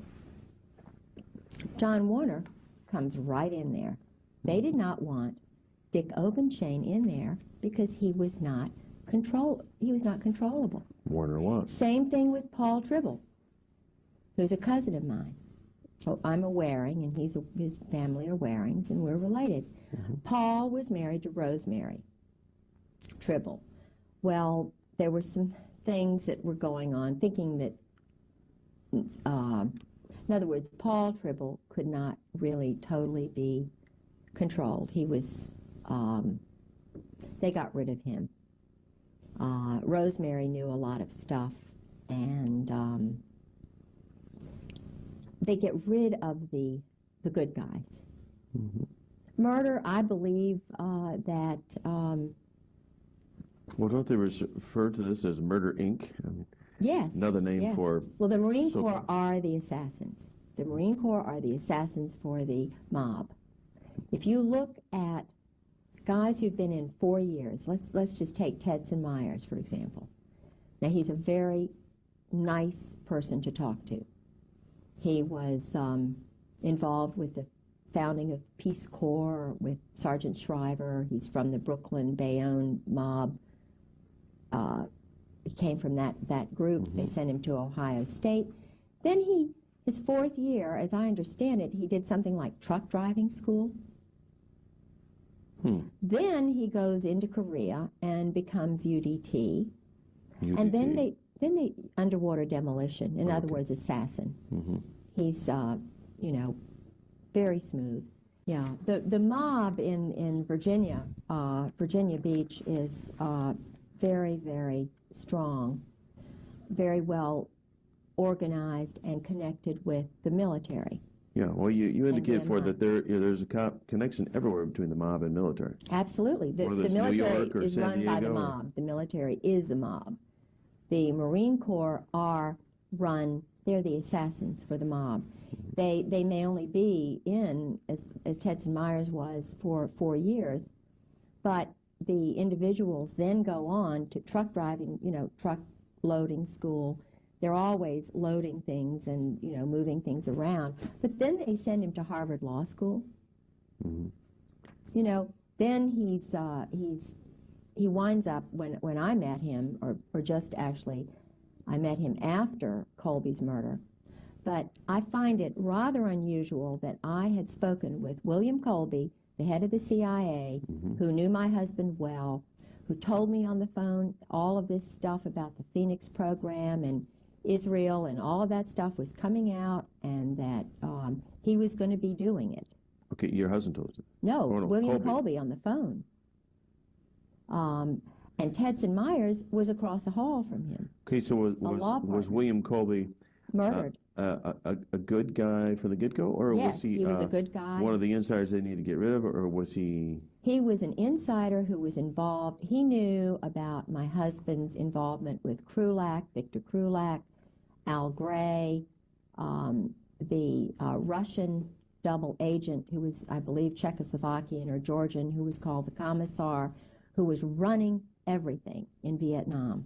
He was the murders, the assassinations. My husband was involved with the murders, the assassinations. He was involved with teams that did that. They were training boys to kill, using mind control, using... the whole reason for Vietnam, or any of these conflicts, is simply to use up a lot of arms and make money. Yes. Basically, that's all there's to it. And to train more killers.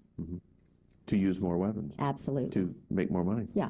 It's a sick, sad little adolescent boy cycle. These are not grown up. These are little men from Oz. That's what I call them.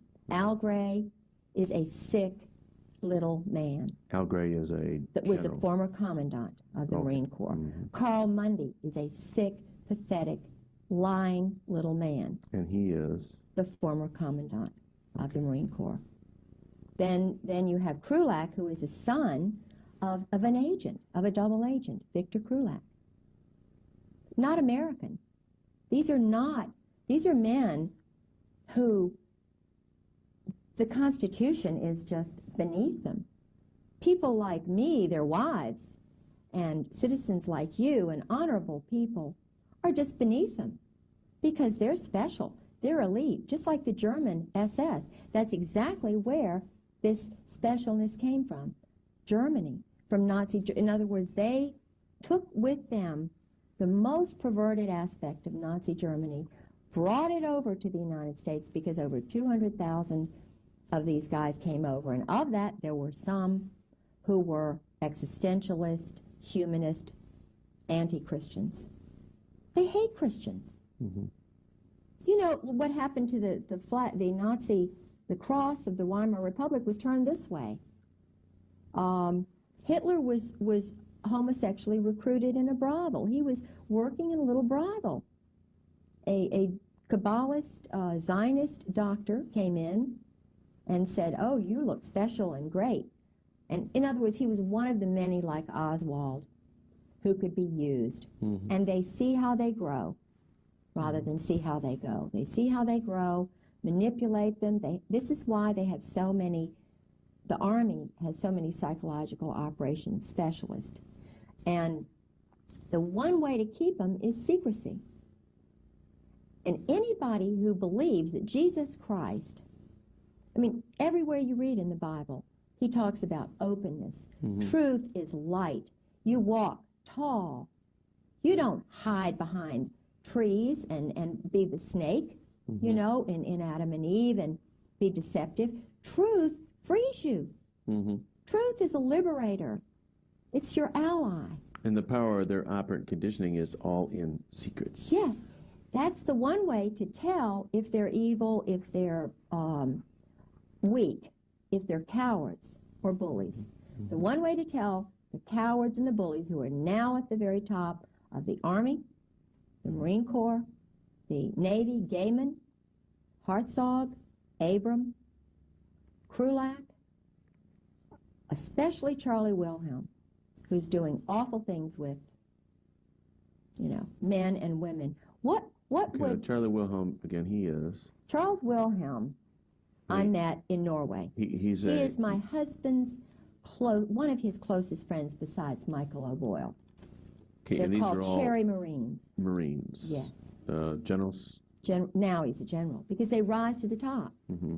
If they're one of Gray's boys, and I talked, before I went public, I went to colonels and wives.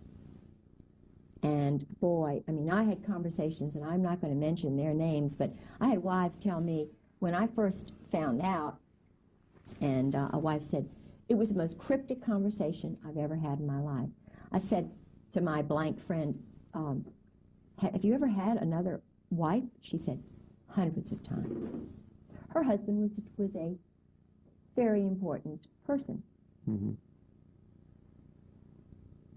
Very important. So he's working now for Al Gray. Al Gray he pulls the strings. It's all New Jersey mob. Where do you think Al Gray was born? Right outside of Atlantic City. My husband was born in Atlantic City. Sheehan's father was in the mob. You remember that big concert that they had back in the 60s where everybody was smoking pot and they were doing experiments on young people? Mm-hmm. They had all the public... Yeah, I forget the name of it. Who did all the flying in of all the bands and the drug dealers and everything, who arranged it all? General Sheehan's father. Oh, now, this Woodstock? is the head. You're talking about Woodstock, New York. That's where he's from. Now, isn't that unusual that the head of NATO would be, and his brother is doing all kinds of weapons deals and selling things to the military. And I went to his wife's home. They lived in the Virginia house after my husband disappeared. Well, was Woodstock kind of Of course, a testing ground for drugs. Okay. Of course, it was just an experiment, like the Jim Jones thing down there in Canada. Yeah, that he was working. I think even little David Koresh was used because he had a Mossad. He had an Israeli agent.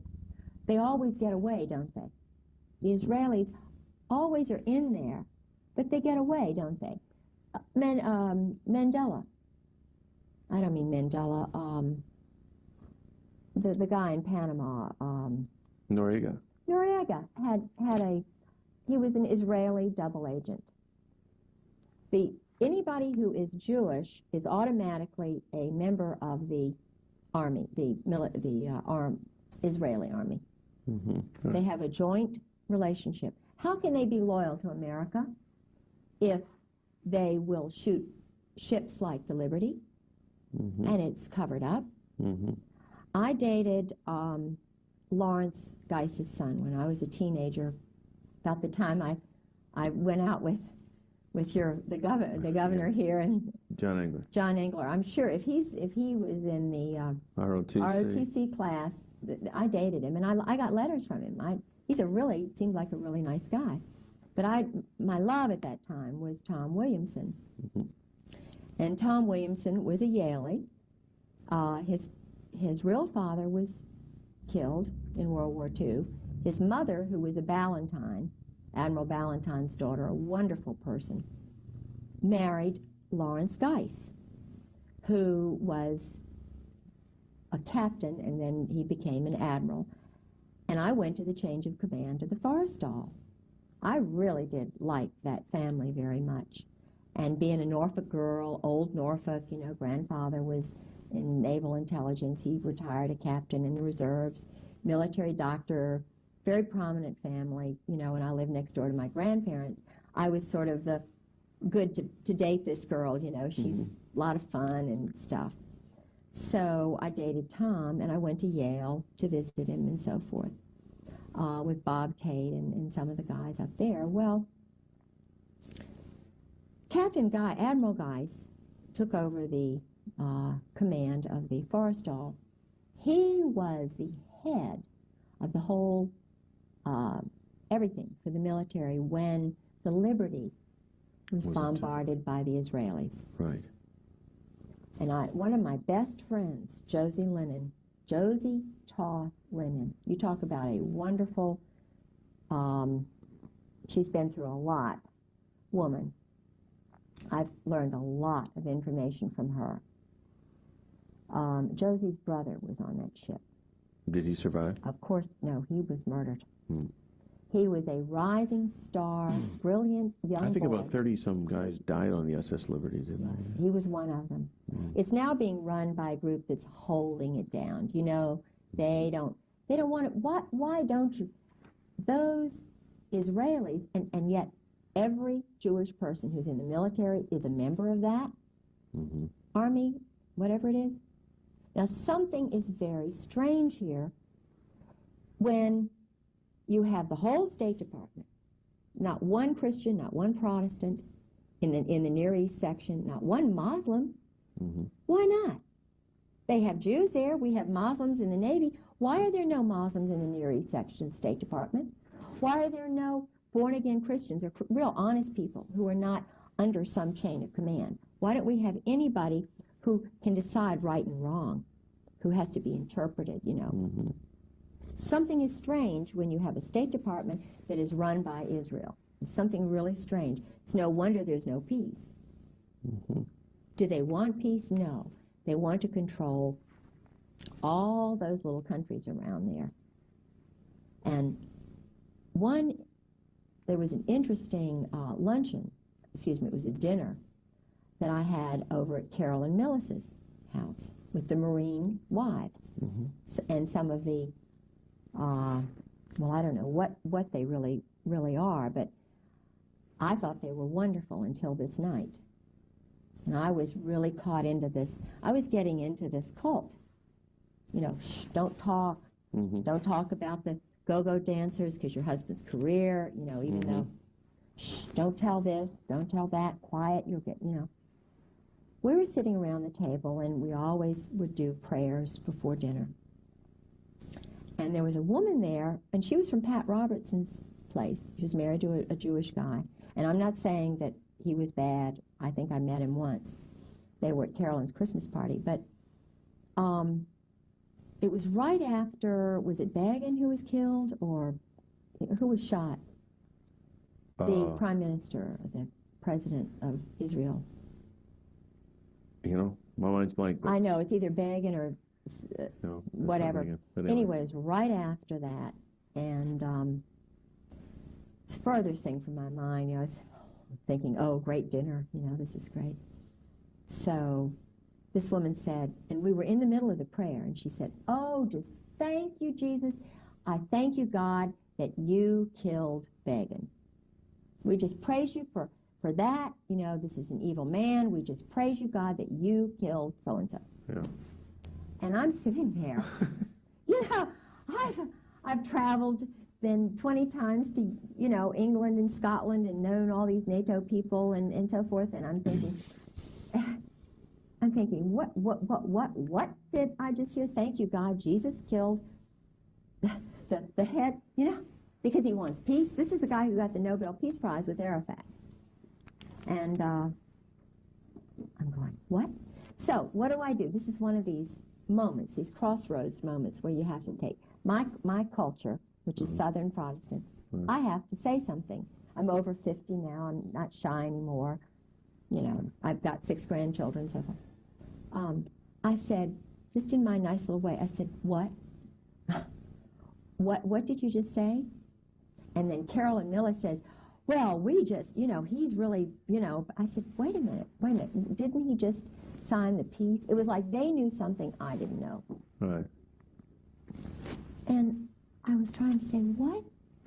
Wait a minute. And I looked around at everybody, and it was like, I'm an outsider. I said, Hang on a second. I'm going to adjust this mic. all right, too loud. Nope. Nope, but just every now and then, this sleeve makes contact with it. Oh. And when it does that, it'll go. Okay. So I said, wait a minute. I said, wait a minute. I had to get him to, like that go-go dancing thing. Yeah. I had to interpret Jesus for them. Because these are supposedly followers of Jesus Christ. Mm-hmm. I said, do you all, I want to get this straight, do you all mean to tell me that you all are for the murder of a man who wants peace in the Middle East? Just, you know. And Carolyn Millis, always the one, you know. Well, you know, of course, so-and-so and so, you know, well, you know. And I said, well, wait a minute. I think you're wrong. Because Jesus Christ would have been behind peace in the Middle East and so forth. Well, I was just, you know, you can't trust her anymore. Mm-hmm. I wasn't going along with the program of whatever Israel wants to do, if they want to kill Palestinians, if they want to sabotage, because George told me that that's what they do.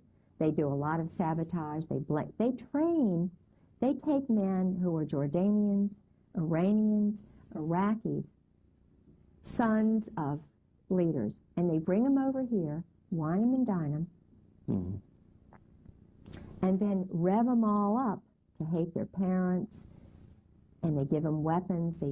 What they do is they feed their ego. This is intentionally done, according to my husband, by the Marine Corps. I mean, it is they train them, they take them. Well, this is the point. Things that your husband has told you specifically about the training techniques. This is right from his mouth. This is what is done. Mm-hmm.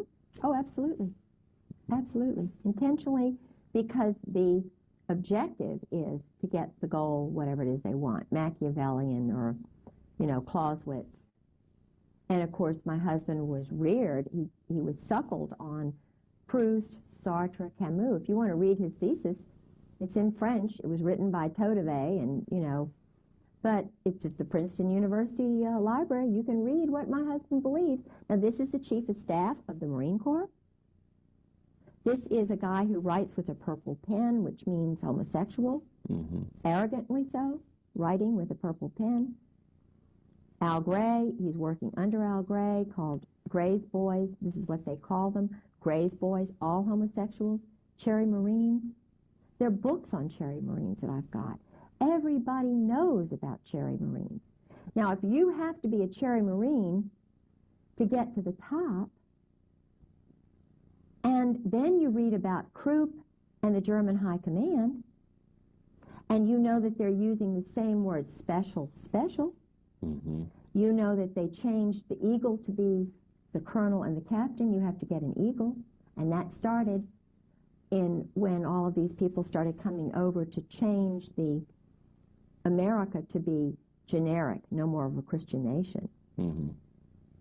And that started, the head of the Marine Corps, who was a Kabbalist, Zionist, Mm-hmm. in the 1860s, 1850s. You can do your research. When did they change the Marine Corps emblem from being, I think it was a bugle, to having an eagle on top of the world?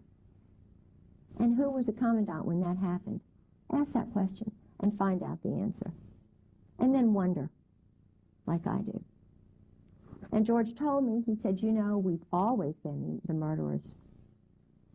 He said, you know, why do you think we have the red line down our pants? And he said, now because he was trying to interpret for me. We have this X on top of our hat or something. You know, it had something to do with target practice. I spoke to his uncle Dick Griggs, who also works for the mob, the intelligence community. It has something to do with the schools. They have money, limitless money. I believe it's mob money for poor boys to go to these fancy schools. Uncle Dick has a little computer like Roger Obendorf does. Uncle Dick. George's uncle, Richard Griggs, who became his father because they were trying to get him away from his father. He was away from his parents for 8 years. Mm-hmm. His uncle handled him. His uncle is getting money from this group. He used to be just a school teacher in Princeton. But he has 2 sons, Bob and Jeff, who were like my husband's brothers. Now, what does Bob do? That's the question of the century. What does Bob do? Bob handles an account for my husband. And I started asking questions about, well, where is this? Bob moved from Princeton, then he moved down to Oklahoma City. He was near that Augusta Golf Club, and, you know, now he's in Colorado, and he's handling this account that George has money in. And I see papers of my husband's after Beirut. In other words, he'd done a job. And it was a civilian job. Now, here's a colonel in the Marine Corps doing a civilian job, TAD. TAD.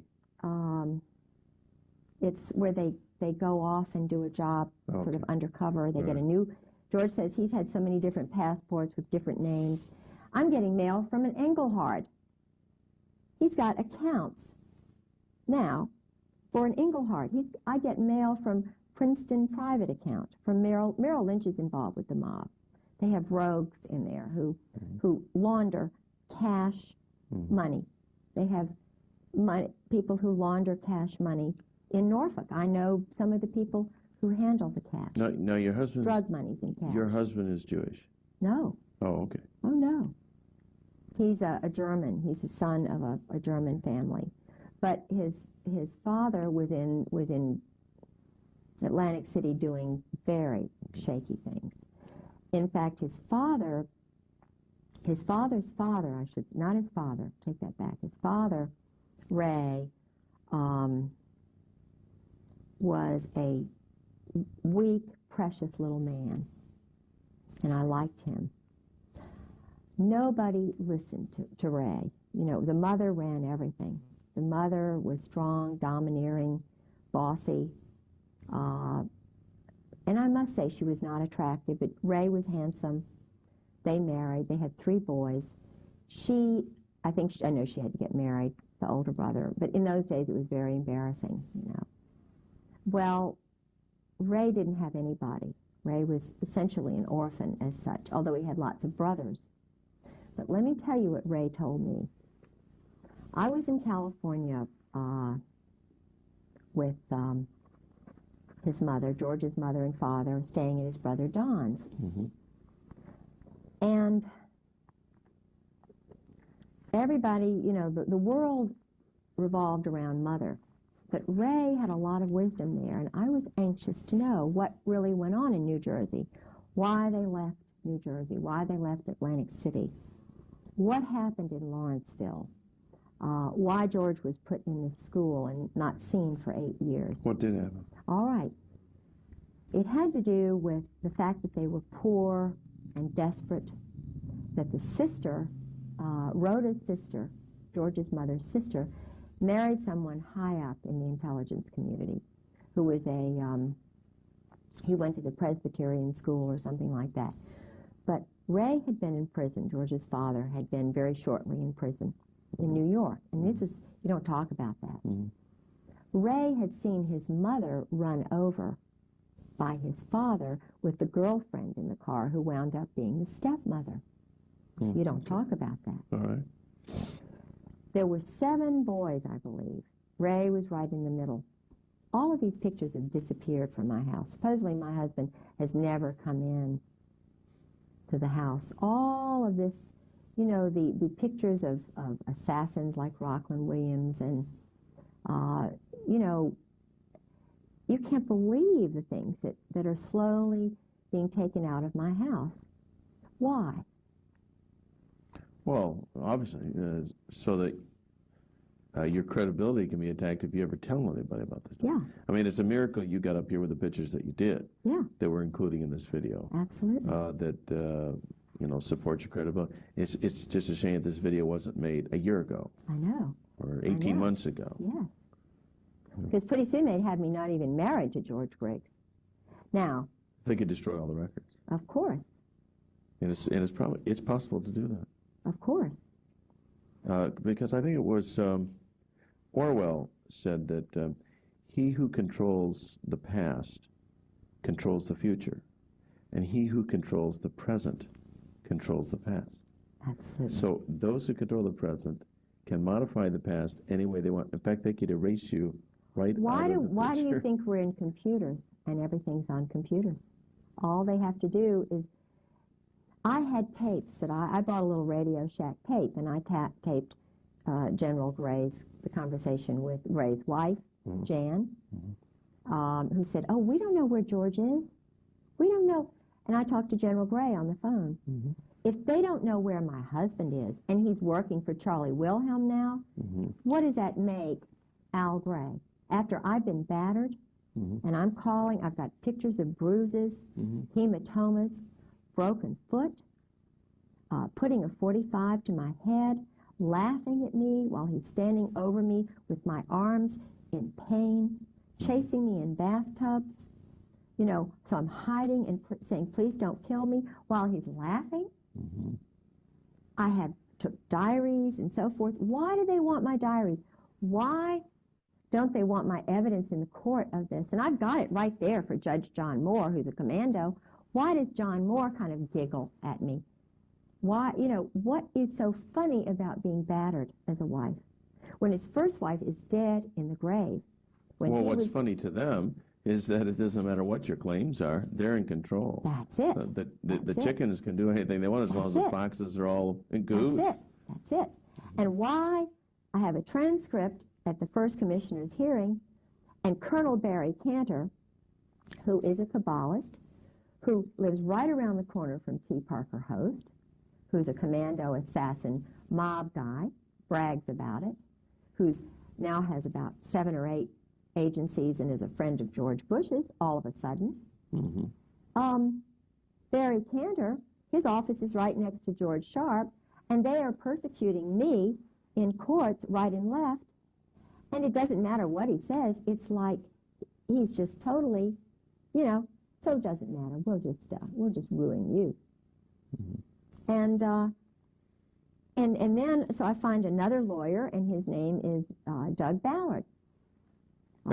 General, what's his name?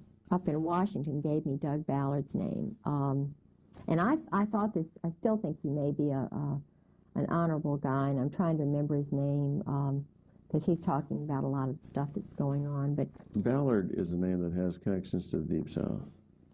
Well, Doug Ballard went to VMI, and I knew Doug Ballard because he was a law partner of Philip Purrington, whose brother Charlie I knew, and I liked Charlie Purrington. He was, when I was dating my first husband, John Pollard, they were best friends. And I went out with Charlie a couple of times, but I was, you know, I was making my debut, and, you know, I was kind of, Charlie was just a good friend, and still I like him. And I introduced him to his wife, and they're still married, and she's a Carolinian, he's a Carolinian. Well, Doug Ballard was in law practice with Phil Purrington. Well, so I went to Doug Ballard, and I heard he was a Christian. And I got the information from Paula Ballard about Obenshain's murder from Paula Ballard. And because Paula was very involved with the Republican Party back when Obenshain was running for governor. They were insiders. He was an Army intelligence person who was doing business with the Saudis. He was up in Washington with Oliver North and that whole crowd. Doug Ballard was doing business, illegal business, money laundering. But I was attracted to him because General Ben Parton said, maybe this guy will help you. Benton Parton. General Ben Parton gave me Doug Ballard's name. Do you think Ben Parton is a good guy or a bad guy? Well, I don't know, because what I was set up, or maybe he didn't set me up, but I went to Doug Ballard, and, you know, he's a shyster. This guy is crooked as they come, or either very weak, and I think that goes along together. I told him about the things that had happened to me, and keep in mind, he's Army. He's Army Colonel. Ballard is. VMI, but I didn't know what I now know. And VMI again is? Army. Kabbalah. You know, it's... But VMI stands for something. Virginia Military Institute. Oh, okay. And... because Benton Parton is very well known in certain circles now for challenging the Oklahoma City bombing. Okay, well then I believe in him. I think he just didn't know what I know about Doug Ballard. Because I think he heard Doug Ballard went to this born-again church, and his wife is all this born-again, which is great, and because I'm born again, but let me tell you what happened. I mean, and they may have been persecuted. They did go through some persecution, but what happened was, and maybe they know too much, but what happened to me was this, because he is part of the Brotherhood, Doug Ballard is. I trusted him with my file. See, Barry Cantor, my husband's lawyer, is an Army colonel. Ballard isn't colonel. The judge, John Moore, is a colonel. The commissioner, two of the first commissioners were colonels. Andrew Agee, who is mixed up with Crooks in Virginia Beach, he's a commissioner in Virginia Beach. Then there is the first one we were going to get. No, Agee was the first one we were going to get, Army Colonel, Reserves. Then there is the former Commonwealth Attorney, Andrew Evans. He's in the Masons, and I just talked with his wife not long ago, and she was shaking her head like, yeah, I know all this stuff. I know all this stuff. Well, there's a brotherhood. And Andy Agee and Andrew just Evans, who was Commonwealth Attorney, they're part of this brotherhood. Now, they were going to judge the case for me. Then we get the third guy, who was in the House of Delegates, Ned Caton. He is a Coast Guard JAG intelligence guy. So finally, we choose Ned Caton to go because he had done work for us, and I don't think that's really right. But the point that I'm trying to make is that every single one of these men who are judging a battered wife, almost killed, first wife dead, do something with the husband, bring up the battering. It's handled. We go into his quiet, secret office. I think I have a lawyer giving him $1,500, and he's one of these society lawyers. And he doesn't want to mention anything about the abuse for some reason. And I'm sort of being flim-flammed, you know. Well, this is part of the divorce proceeding, or Yeah, did you bring a separate cause of battery? Or this is I all did the divorce? battery. See, I started everything. So you filed a criminal charge? I filed a criminal charge. Of battery? Battery. Okay. Because, you know, you're indoctrinated to believe that if your husband's a perpetrator, my husband is a gross perpetrator. Okay. And so you were seeking civil damages against him? no, all I did was take out a warrant to have him brought back. I see.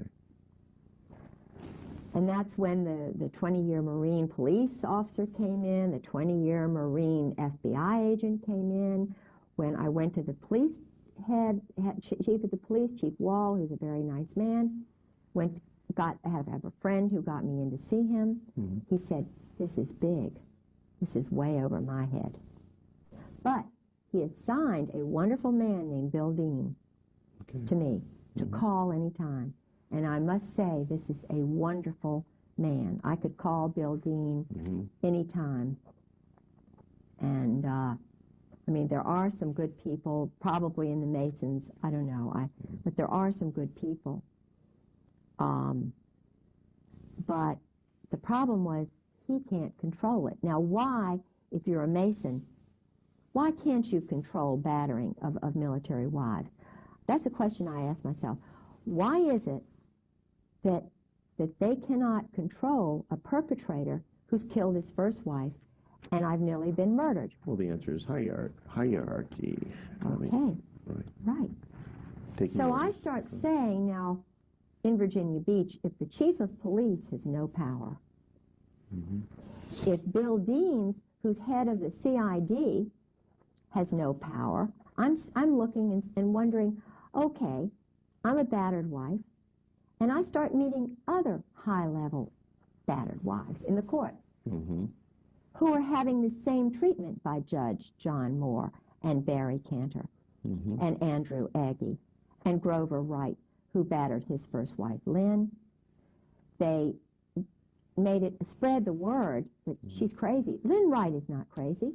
Grover Wright was running around with Ann Wood and wound up marrying her, and Ann Wood is now a blimp.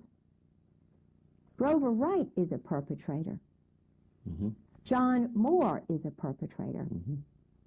He's now married to a girl who's in my garden club. And, you know, he was a commando, guerrilla.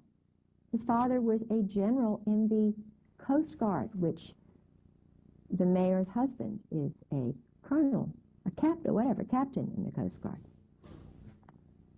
So there really is an elite clique that runs everything, controls everything. And it's not the CIA. No.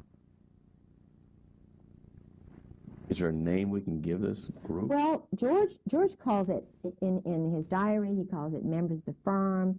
He called it brotherhood. He mentioned the old guard, Army. It's Army. And it's White House. Did George ever talk about? But the presidents don't know about it necessarily. Okay. Did Oswald, or did your husband ever talk about Oswald? In terms of knowing anything about his handlers or how that was? Yeah, the way George talked about Oswald was the way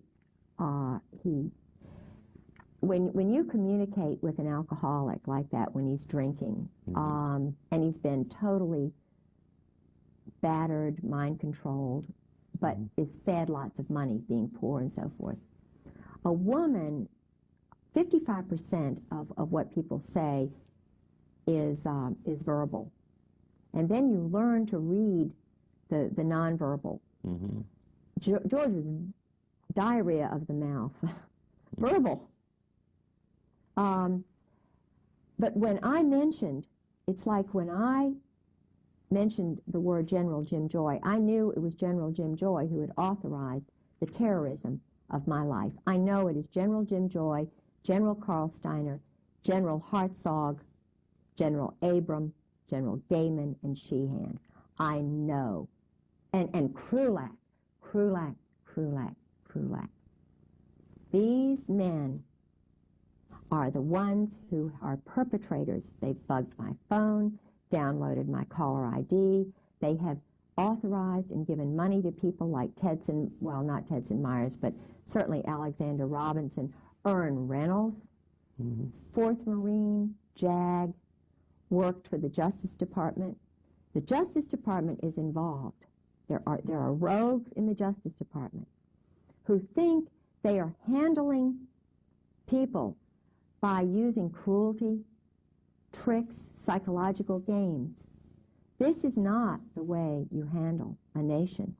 Women know this. Right, but mothers know this. Like you mentioned New Orleans as Yes. kind of a center of mob and mind control, illegal criminal activity. Did your husband ever mention any of the people there in? Yes, he did. In fact, he went down there. Okay. He went down there with General Gray, with Michael O'Boyle. During the time of '63? Oh, he was always going down there. And Michael O'Boyle was going down there. Well, your husband was a young man.